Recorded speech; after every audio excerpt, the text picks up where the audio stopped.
Lasă și pe moșul să stea, nu lăsa jos. Moșule. Uite aici moșul, da? Mi-a rupt șervețelul.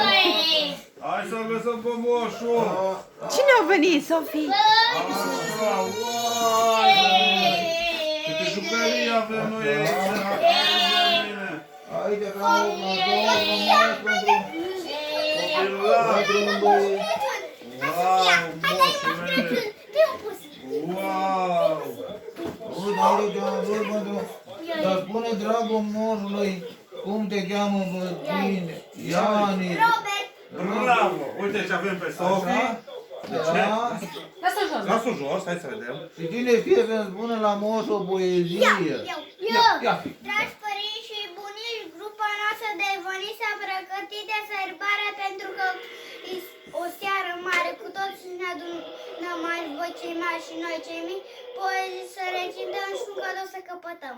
Bravo! Dar Moșule, ia vezi, care-i cadou? Wow, ăsta cred că e al lui Robert. Robert, hai părând. Cred că e al lui Robert ăla.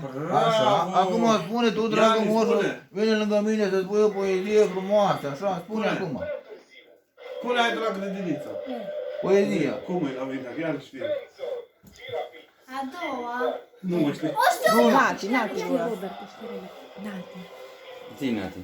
Zi. De mă să nimuțe și mi-așa măticuță, numai nu o să mă mai cunoașteți voi, că sunt sau copii viai. Bravo! Dar o poți să faci cu moșul, vii la moșul aici în braț, așa, așa, cu moșul, frumos.